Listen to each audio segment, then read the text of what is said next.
تولى العمر في سهو وفي لهو وفي خسر. بسم الله الرحمن الرحيم. الحمد لله رب العالمين، والصلاة والسلام على أشرف الأنبياء والمرسلين نبينا محمد صلى الله عليه وسلم ومن تبعه بإحسان إلى يوم الدين وبعد. السلام عليكم ورحمة الله وبركاته.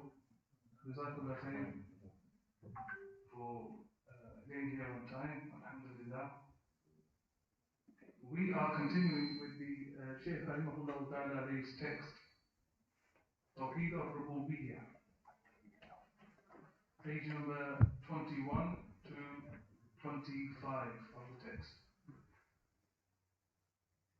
You'll see that the Shaykh Rahimahullah Ta'ala he mentions a few points about what Tawheed al-Rububiyyah is. Wa Tawheedullahi fi af'alihi is to single out Allah subhanahu wa ta'ala exclusively with those actions which are only exclusive to Allah, only Allah does. Those things which only Allah does, subhanahu wa ta'ala. And part of that is to believe that He is the creator, the owner, the sustainer, and the controller. Wal-Khaliq, wal-Malik, wal-Razik.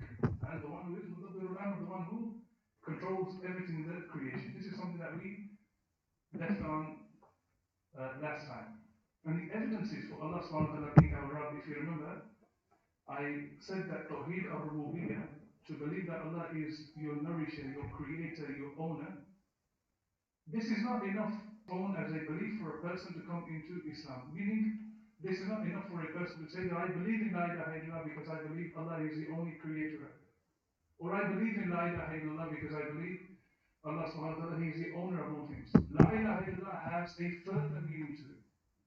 Now we're going to look at through Tawheed al-Uluhiyyah, the second type of Tawheed. And this is a belief that even the people of Shirk, the people of disbelief in the time of the Prophet ﷺ, they also believed in Tawheed al-Rububiyyah. So if you look at page number 29 of your text,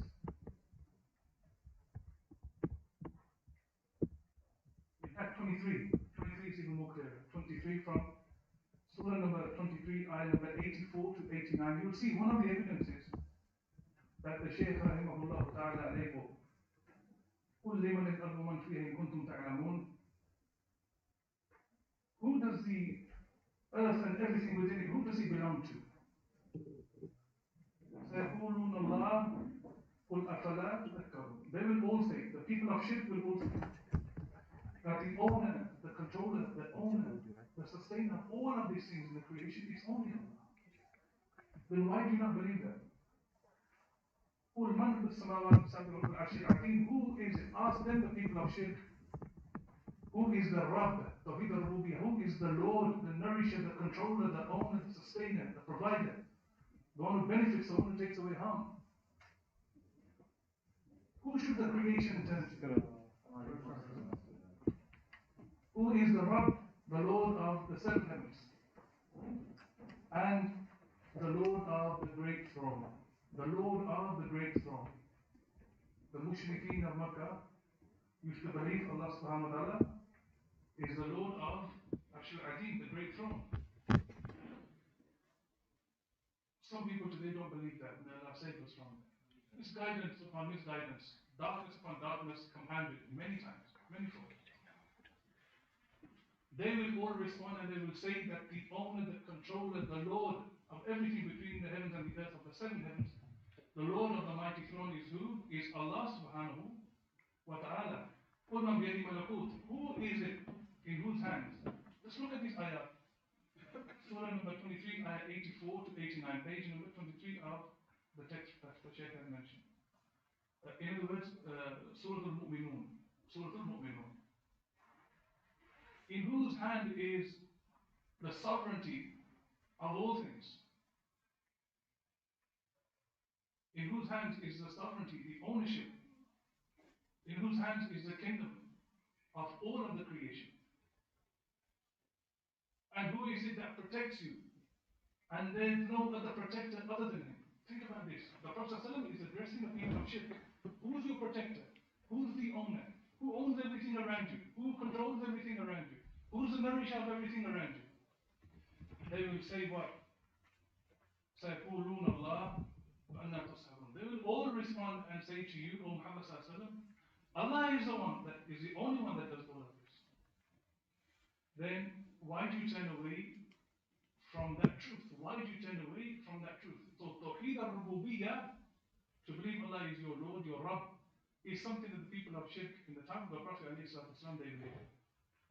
If you want to do further study on this point, go to a book called Kashf al-Shubuhat. Kashf al-Shubuhat of Shaykh al-Islam Muhammad ibn Abdul Wahhab rahimahullah ta'ala. That's a basic primer on this point. So the Shaykh on these pages, rahimahullah ta'ala, he mentions various ayat to establish that Allah subhanahu wa ta'ala and the rububiyyah belongs only to Allah azza wa jalla. Tawheed al-Rububiyyah is only to Allah subhanahu wa ta'ala. Therefore, if someone was to say today that there is a creator the way Allah creates, and the exclusivity that Allah has in creating. For example, someone may create a pen, someone may create a car. He's not a competitor to Allah subhanahu wa ta'ala. If someone says that someone can create something without having the need of anything, Allah doesn't need anything. He has made that thing, that object, that person into a partner with the lordship of Allah subhanahu wa ta'ala. This is disbelief in Allah. This is disbelief in Allah subhanahu wa ta'ala. If someone says that someone can nourish us, that one in the grave can nourish us, can help us, can provide for us, and his belief is that that one in the grave he exclusively does that the way Allah subhanahu wa ta'ala does it. Or he believes that that one in the grave Allah has delegated and given over some of his tawheed, that the person in the grave is disbelieving Allah subhanahu wa ta'ala. He's actually disbelieved in the rububiyyah of Allah azza wa jalla. So the issue of tawheed al-rububiyyah is very important. Tawheed al-rububiyyah leads on and should lead on a person to believe in tawheed al-uluhiyyah. The Shaykh mentions tawheed al-uluhiyyah on pages 24 to 29 onwards, I believe, all the way through. 24 to 29. The Shaykh rahimahullah ta'ala, he mentions Tawheed al-Uluhiyyah, the second type of Tawheed. What is Tawheed al-Uluhiyyah? Tawheed al-Uluhiyyah is simple definition. هو توحيد الله في أفعال العباد. Is to single out Allah subhanahu wa ta'ala, the slave, me and you, we single out Allah subhanahu wa ta'ala with all of our actions that are done exclusively for Him. In other words, we single out exclusively only Allah subhanahu wa ta'ala with all types of ibadah, with all types of worship. We single out Allah subhanahu wa ta'ala with all types of ibadah. When we make dua, it is made only to Allah subhanahu wa ta'ala. Al-dua huwa al-ibadah. The Prophet alayhi salatu wasalam, as narrated by Nu'man ibn Bashir radiallahu ta'ala anhu, dua is ibadah. Supplicating is ibadah. وإذا سألك عبادي أني فإني قريب أجيب دعوة الداعي إذا دعا فليستجيبوا لي وليؤمنوا بي لعلهم يرشدون. When your slaves, the slaves of Allah, when they ask you, O Muhammad sallallahu about me, tell them, I am near to them. Let them ask of me, I will respond to them. Allah subhanahu wa ta'ala is Al-Mujib, Al-Mujib. Al-Mujib, Shawkani and others, some of the scholars of the past, they mentioned Al-Mujib, the one who gives to you and keeps on giving to you and doesn't need an intermediary in between, something in between. He gives you directly. So you don't need to say in your dua, O Prophet of Allah, I'm asking you to ask Allah on my behalf. This is not permissible. This was not done by the Salaf, by the companions and then those that followed them. Tawakkul, reliance is only on Allah. These are types of ibadah, types of worship. فَقُلْ حَسْبِيَ اللَّهُ لَا إِلَهَ إِلَّا هُوَ. Say that I put all of my reliance, all of my trust only upon Allah subhanahu wa ta'ala, because He has no one who is a partner alongside Him. I only worship Him alone. So Tawheed al-Uluhiyyah then therefore is that you single out Allah subhanahu wa ta'ala with all aspects of ibadah. What does ibadah mean? Actually, before that question, why has Allah created us? Surah Zariyat in the Quran. وَمَا خَلَقْتُ الْجِنَّ وَالْإِنسَ إِلَّا لِيَعْبُدُونِ.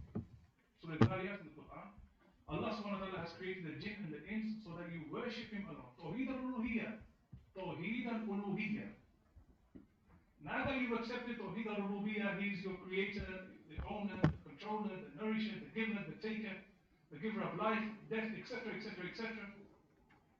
Therefore, you must only dedicate and you must only do all of your worship exclusively for Allah. Tawheed al-Rububiyyah, if a person is not arrogant or he's not lying to himself, he's not deceiving himself, then his belief or her belief in Tawheed al-Rububiyyah should lead him to believe in Tawheed al-Uluhiyyah. That Allah subhanahu wa ta'ala, He is the only one worthy of ibadah. La ma'buda bihaqqin illallah. There is no one worthy of worship in truth, in reality, in truth, except for Allah. ذَلِكَ بِأَنَّ اللَّهُ الْحَقُّ وَأَنَّمَا يَدْعُونَ مِن دُونِ اللَّهِ. You see the Shaykh mentioning these ayahs. That is because Allah is the truth.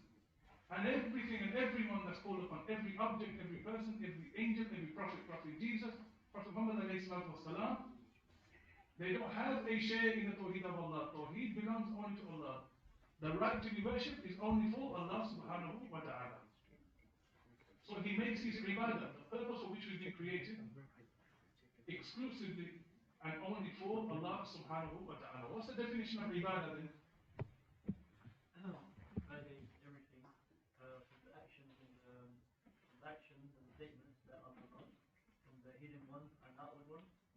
اسم جامع ابن تيمية رحمه الله says اسم جامع لكل ما يحبه الله ويرضى من الأقوال والأعمال الظاهرة والباطنة.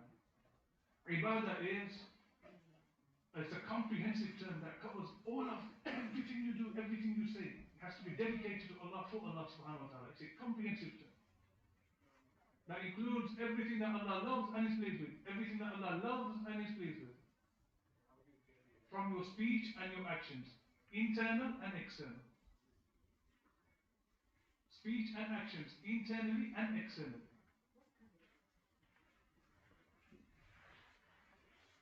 Internal speech of the heart is to have that Aqeedah, that belief in the three types of Tawheed, to believe in Allah subhanahu wa ta'ala. The actions of the heart are things like the love of Allah, hope in Allah, fear in Allah subhanahu wa ta'ala, reliance upon Allah subhanahu wa ta'ala. These are all actions of ibadah of the heart, speech and actions.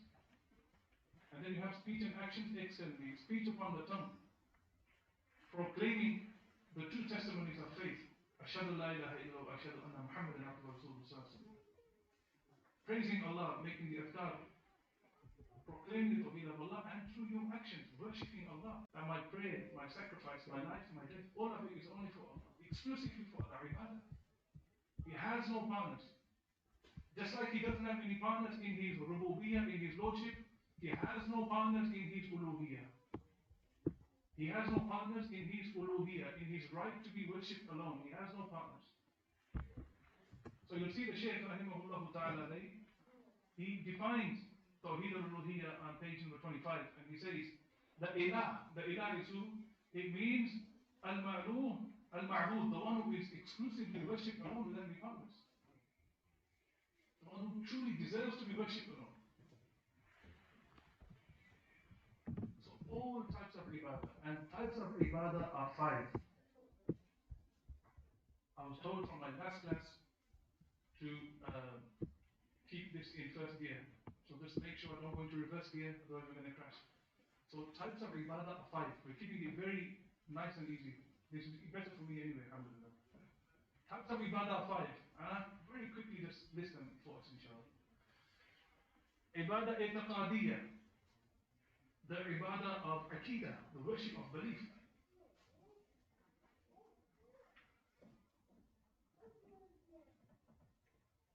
In other words, believing in Tawheed al-Rububiyyah, Tawheed al-Uluhiyyah, and the third type of Tawheed, Tawheed al-Asma' wa Sifat. Having that belief. The second type, ibadah lafdiyyah, worshipping Allah through speech, lafdiyyah. As I said, pronouncing the Shahadatain, mentioning the remembrance of Allah, so on and so forth. Reading the Quran, making dua through speech, etc. Ibadah lafdiyyah. Ibadah badaniyah, number 3. Ibadah badaniyah, the ibadah worship of Allah through your body parts. Your eyes should worship Allah. Think about that. Your eyes should worship Allah. Do our eyes worship Allah? ibadah is everything that Allah loves and is pleased with. Everything that Allah loves and is pleased with. So when I'm looking at things that Allah does not love, nor is He pleased with that, am I worshipping Him or am I disobeying Him now? Disobeying Him. May Allah forgive me, may Allah forgive you all, may Allah forgive us all. Have mercy on us.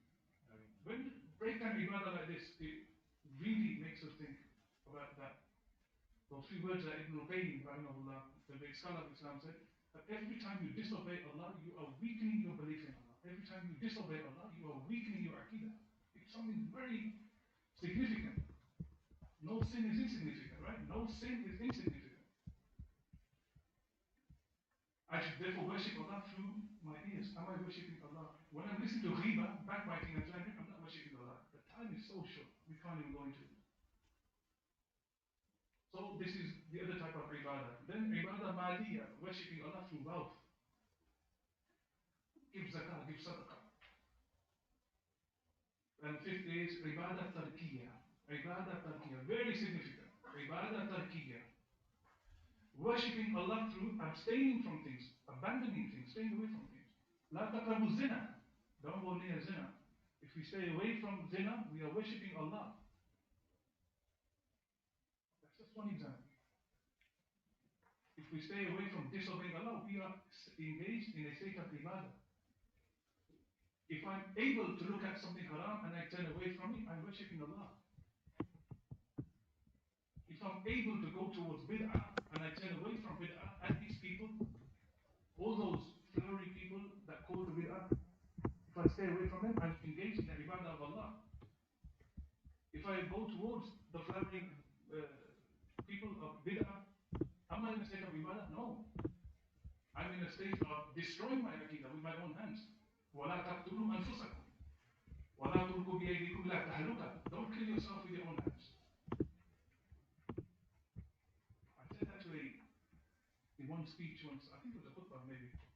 We shouldn't, and I'm refuting the Khawarij, the extremists, we shouldn't kill ourselves with our own hands, it's haram. After the khutbah, one young boy, teenager, came to me and said, so what if you eat so much and you kill yourself with your hands? People are very clever now, right? They're very astute. The point is, you get the point. The point is what? That staying away from bid'ah, you engage in the ibadah of Allah, going towards bid'ah, going towards innovations, will destroy our connection with Allah subhanahu wa ta'ala. So these are the a few types of ibadah or the categories of ibadah. Now, if you look at page number 27 to 28 of the Shaykh's text, you'll see that the Shaykh rahimahullah mentions two of the arguments that the people of Shirk brought in the time of the Prophet ﷺ, that they bring today also, to justify their Shirk. Very simply put, the first argument to justify their Shirk is that those that we call upon other than Allah, they are our intercessors in front of Allah, they are our middlemen in front of Allah. These are our middlemen in front of Allah. Argument number one. Argument number two. ما نعبدهم إلا ليقربونا إلى الله زلفى. The only reason we call upon them, we ask them for help, is because not that we believe that they are Allah, we believe they're going to get us close to Allah. Two justifications, both false. An intercessor to get closer to Allah, these middlemen, whether the prophets or even angels, are going to be those that are the in-between between us and Allah subhanahu wa ta'ala. Intercessors to get us closer to Allah subhanahu wa ta'ala.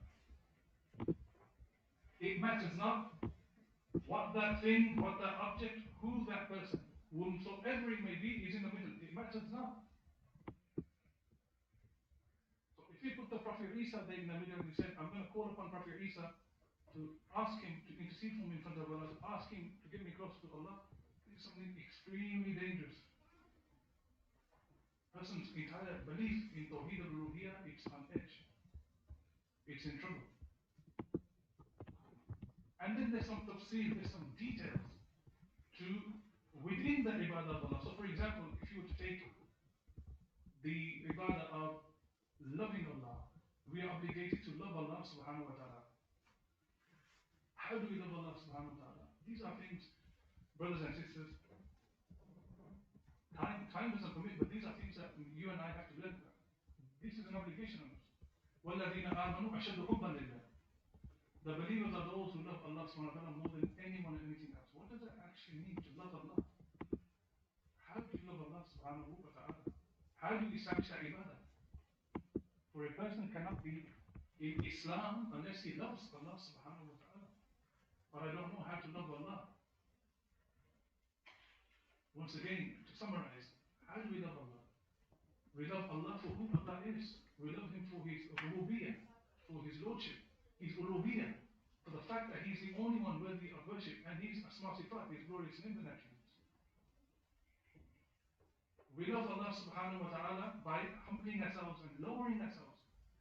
With completely humbling ourselves in absolute humility, degrading ourselves to the lowest point in front of Allah subhanahu wa ta'ala, whilst hoping that He would respond to us and help us.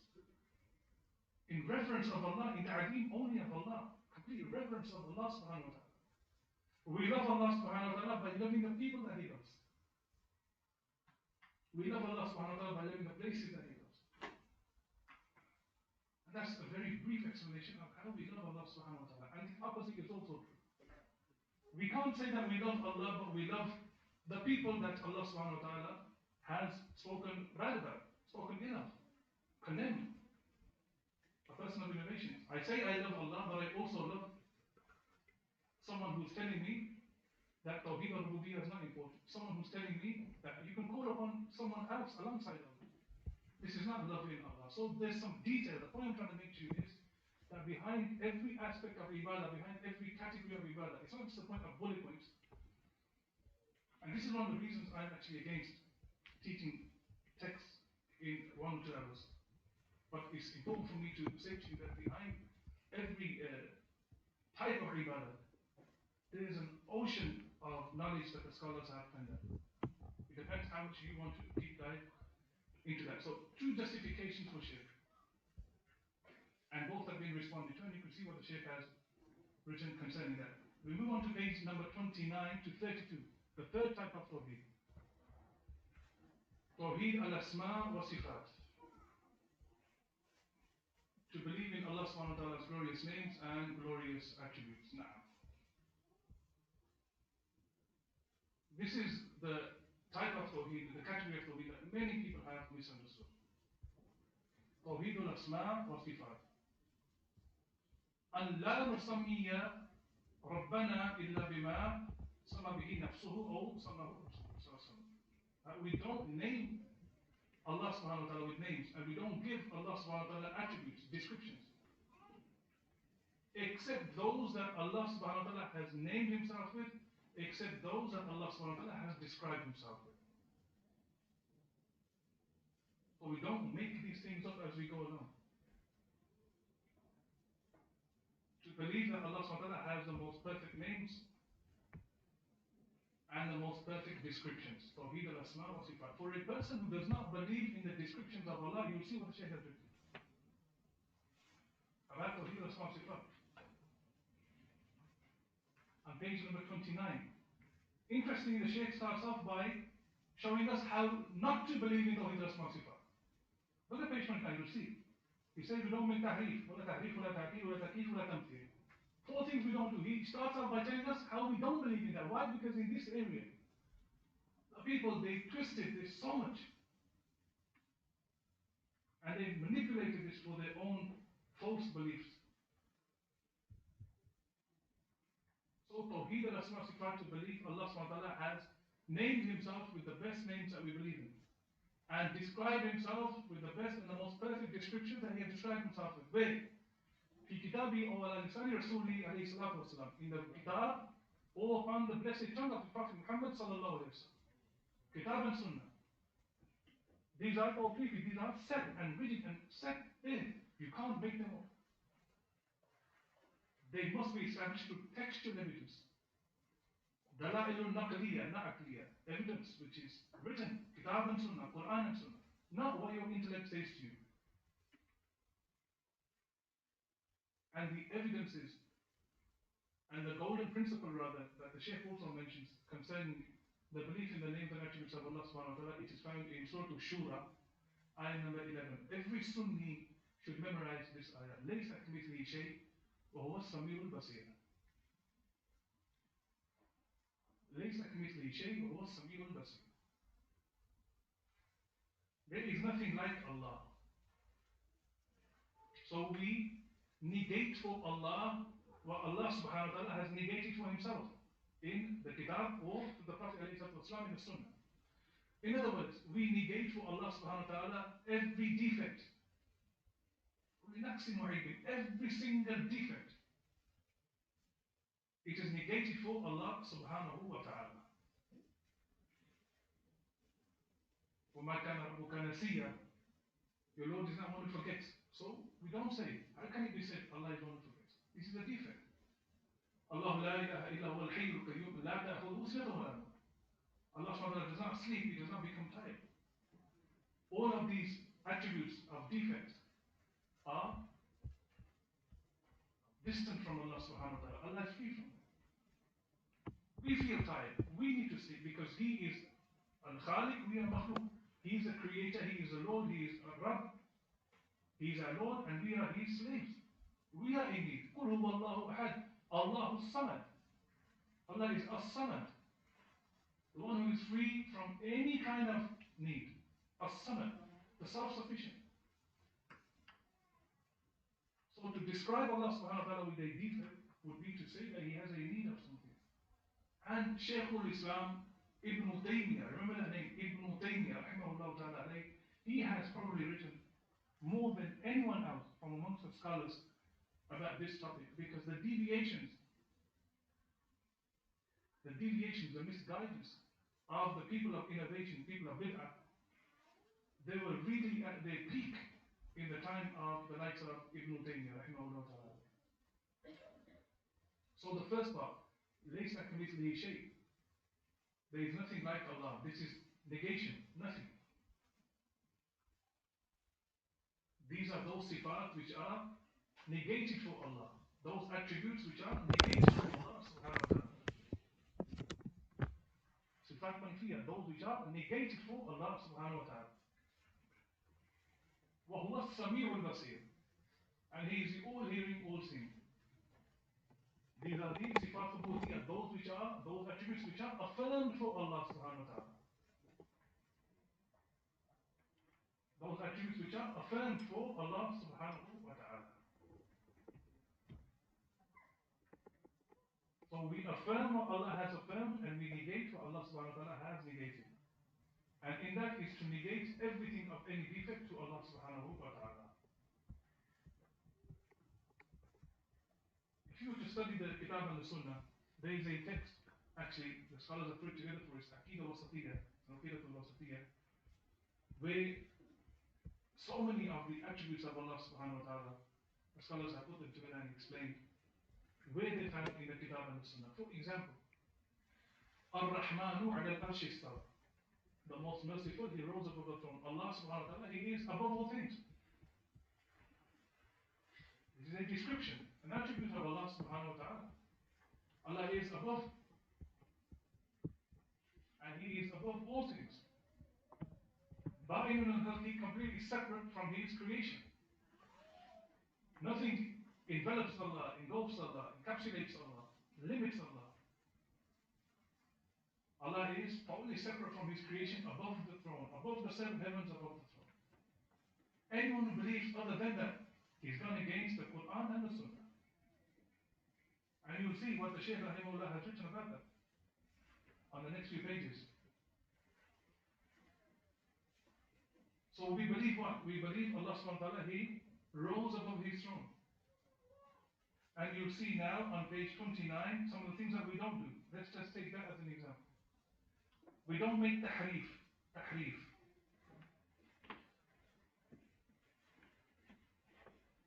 is to interpret something in a way that is not intended in the Kitab and the Sunnah, to distort. This is something that the people of the book used to do before the Prophet ﷺ. This is what they've done with the Torah and the Bible. يُحَرِّفُونَ الْكَلِمَ عَنْ مَوَادِعِهِ. They distorted one word And they put it in another place. Distortion. They distorted their books. Tahrif. So tahrif of this particular attribute would be to say, rather than saying Allah is, and Allah rose above His throne, and Allah is above all things, Allah is Al-A'la, the Most High, Subhana Rabbi Al-A'la. In Sajda we say, He is Al-A'la, the Most High. He makes tahrif of it. He says, when Allah says He is Most High, instead He means something else. This is tahrif. It may surprise you. Why would someone do that? Well, many people, historically and in current times, today, they make tahrif of the names and attributes of Allah subhanahu wa ta'ala. The other thing that we don't do, the Shaykh mentions, is ta'til. The second thing, ta'til. Ta'til essentially means to deny or to reject. There was a sect known as the Jahmiyyah, and if you look at page number 30, you will see the Shaykh mentions that right towards the end, the last two paragraphs, two sects went astray regarding this matter, regarding the Tawheed al-Asma al-Sifat.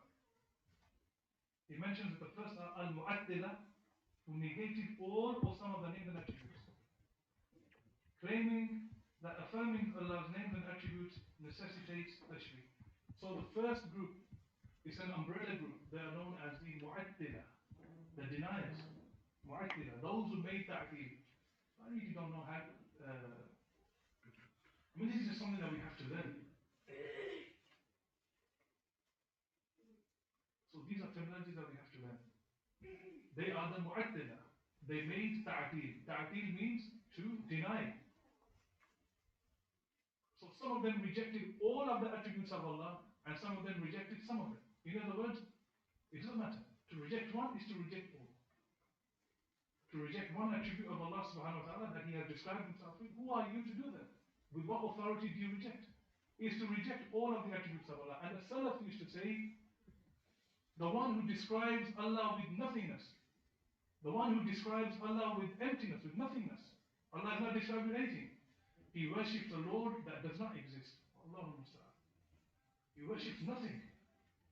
The early Salaf used to say that. 150 years after the passing away of the Prophet, after the hijrah of the Prophet, that's how early they used to say that. So we describe Allah subhanahu wa ta'ala without tahrif and without ta'til. We don't deny it. The Mu'attila. Under the Mu'attila are many brothers and sisters. For example, the Jahmiyyah. The Jahmiyyah are those people that deny all the attributes of Allah subhanahu wa ta'ala. Some of them say, Allahu Sami'un bil Asam, Allahu Alim bil Alim. Allah is all-knowing, Alimun, all-knowing, but He's not described with knowledge. No, Musa. Allah is all-knowing, but we don't say He has an attribute of knowledge. That's what their belief was. Look how corrupt that is. These are the Mu'attila. The second group that deviated, we'll see in a moment. The Shaykh mentions on page number 31 are the Mushabbiha. So one group went to one extreme in negating the attributes of Allah, the Mu'attila, in denying the attributes of Allah. They just said we don't believe in Him. Allah doesn't have a glorious face. Allah described Himself with a glorious face in the Quran. Allah has described Himself with two glorious hands in the Quran and Sunnah. They said we just don't believe that. We deny that completely. Then there's another group that are known as the Mushabbiha.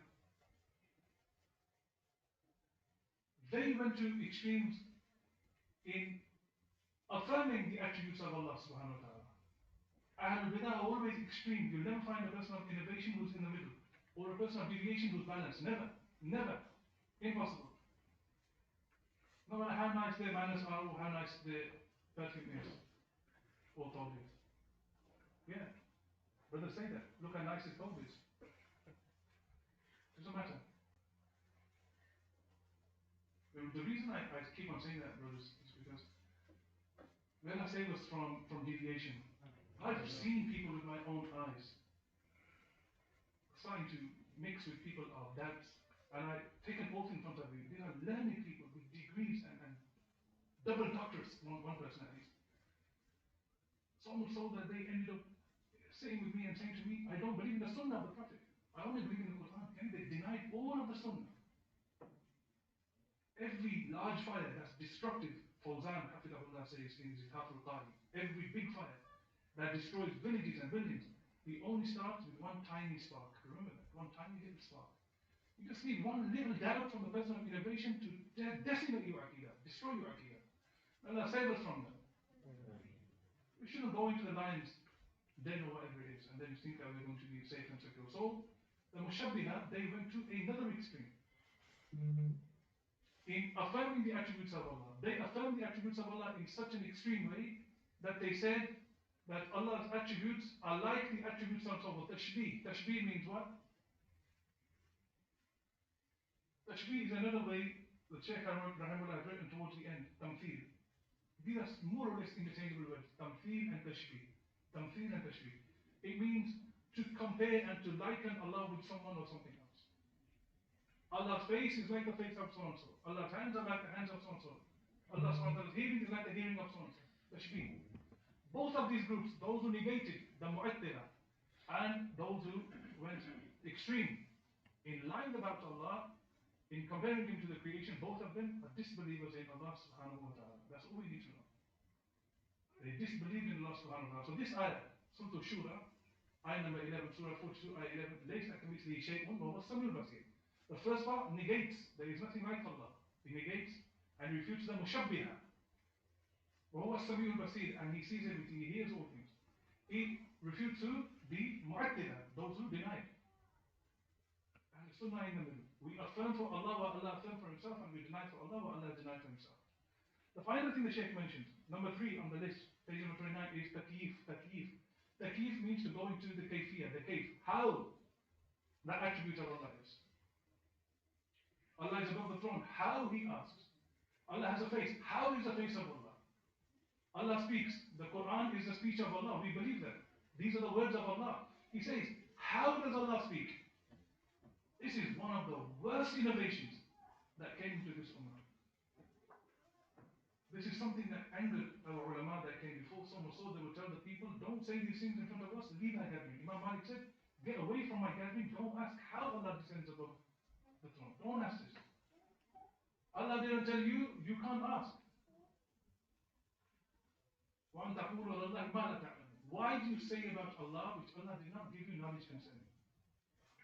Why do you say about Allah which Allah did not give you any knowledge concerning? So, briefly, good brothers and sisters, these pages, Tawhid al-Sifat, very, very intriguing what the Shaykh has written, rahimahullah ta'ala. So we affirm attributes for Allah and actions for Allah that are exclusive to Allah. They are exclusive to Allah. The believers will see the glorious face of Allah subhanahu wa ta'ala in Jannah. May Allah make it from our own souls. Imagine a person doesn't believe Allah has a glorious face.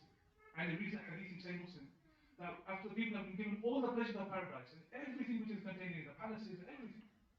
And Allah subhanahu wa ta'ala says that there's more. Ya Allah, what can be more than that? You've given us more than we can ever have imagined. More than we could ever have imagined. Was ziyada, this word ziyada in the Quran that you see. People are given, al-husna was ziyada, people are given the promise of paradise was ziyada and something more. Something more. Abdullah ibn Abbas radiallahu ta'ala anhu and the other companions, they said that Allah subhanahu wa ta'ala would say to the believers, and he would remove the veil away from himself and he would show them his glorious face. Allah make it from amongst those people. Our Prophet would cry in the tahajjud salah for them. أسألك اللذة النظر إلى وجهك والشوق إلى لقائك. Oh Allah, I'm begging you, and tears would roll down his eyes. Let me be from those people that will be able to see your glorious face. What are you hoping for if you don't believe in the attribute of Allah, the attribute of face? And I want to add one more thing. Ahl Sunnah, we don't do something called ta'weel. So you say, when Allah SWT says that he rose above the throne, what he really meant was that he conquered. What he really meant was that he overcame. When Allah SWT talks about his face, what he really means is his pleasure. When Allah SWT talks about, and this is how they interpret, when Allah SWT talks about his glorious hands, what he really means is his power. Brothers and sisters, these people are kadhabun. They're liars. They really are. And it's the worst form of lie. You lie about Allah. Just imagine if someone said about you, Ummi, I'll take myself, someone said, for example, any one of us, that brother, he says one thing, but when he says one thing, he always means another thing. What's the impression you will have of that person?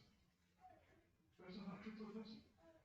When he says to you, I'm right outside waiting for you, what he means is, he's 200 miles away in Scotland. Is this a truthful one or a lie? What do you think? And he does that with everything. He says that, but he means that. Why would you say that about Allah subhanahu wa ta'ala? How could you say that about Allah? Allah subhanahu wa ta'ala mentions his hand, but he doesn't mean hands, he means something else. Did the Prophet tell you? No. The Prophet didn't tell us. So this is one of the great problems. The group that fell into this the most is a group, and there are many of them around here, many of them from back home. They are known as the Ash'ariyah, the Ash'aris, the Ash'aris. These are not from Ahl Sunnah. These are not people of Sunnah. We don't make that wheel. We don't make that wheel. What right do we have to give an interpretation to the names and attributes of Allah which Allah did not inform us of? So we take all of the attributes of Allah subhanahu wa ta'ala. Ibn Qudama rahimahullah ta'ala in his Lum'atul I'tiqad, he mentions some steps in order to make us understand how we believe in the name and attributes of Allah. The first stage is al-iqrar. Al-iqrar. You know, when I after today's class, our Shaykh for us, Aqeedah, said, you don't mention too many terms, and I thought, I'm not going to mention too many terms today. He's going to be very upset with me.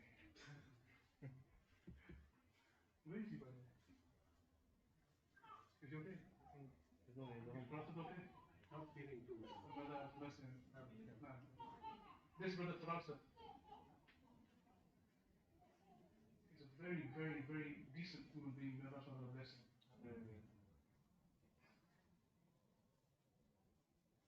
So, talking about the names and attributes of Allah subhanahu wa ta'ala,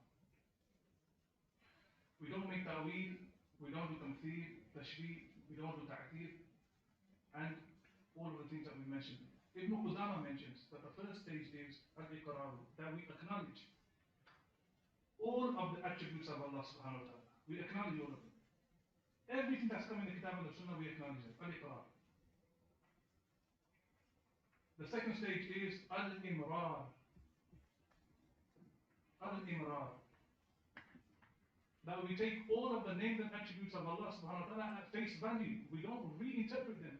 We don't make ta'weel of them, ta'til of them, tashbih of them, tamtheel of them, ta'til of them. We don't do any of that.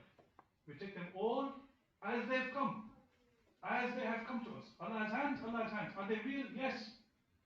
Do hands mean power? No. Do we deny that? No. Do we say Allah's hands are like the hands of so-and-so? No. Al-Imrar, we take them at face value, we accept them as they've come to us. And the third stage is Taslim. Inqiyad and Taslim. We believe in them. We believe in them. We believe in all of the names and attributes of Allah subhanahu wa ta'ala.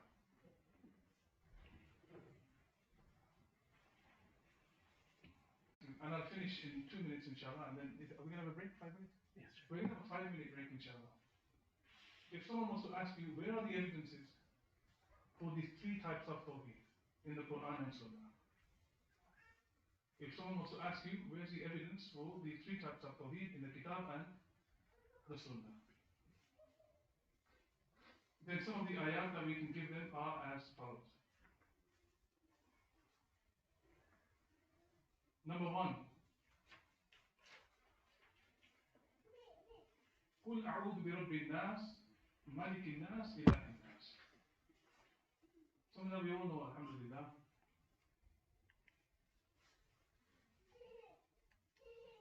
قل أعوذ برب الناس, say that I seek refuge with Allah subhanahu wa ta'ala, who is the Rabb, the Lord, Rububiyyah, of all of the creation. Malik al-Nas, the owner of all of the creation. Ilahi al-Nas, the only one, al-Ilah, Allah, the only one who is exclusively worthy of worship, has the right to be worshipped. Likewise, Surah Al-Fatiha, Alhamdulillahi Rabbil Alameen, in that is the glorious names and attributes of Allah, the Lordship of Allah subhanahu wa ta'ala. Tawheed al-Rububiyyah and Rububiyyah is found in Alhamdulillah Rabbil Alameen. All praise belongs to Allah exclusively alone, who is the Rabb, the Lord of all of the creation, all of the worlds. Ar-Rahman ar-Rahim, Malik Yawmiddin, the most is Tawheed al-Uluhiyyah, singling out exclusively Allah subhanahu wa ta'ala with all types of ibadah. So, if you just study the Kitab and Sunnah like this, you'll see that the ulama, the Ahlul Ilm have mentioned that the three types of Tawheed, this is not something that a scholar sat down 500 years after the death of the Prophet, after the age of the Prophet, I thought, let me just make up three categories of Tawheed. No. The three categories of Tawheed are a part of our Imaan. We believe in them. Without any doubt whatsoever. There's absolutely no room for doubt, confusion, hesitation concerning any of this. May Allah subhanahu wa ta'ala allow us to believe in that wholeheartedly. Now, so we're going to take a 5-minute break and we're going to continue after. تولى العمر في سهو وفي لهو وفي خسر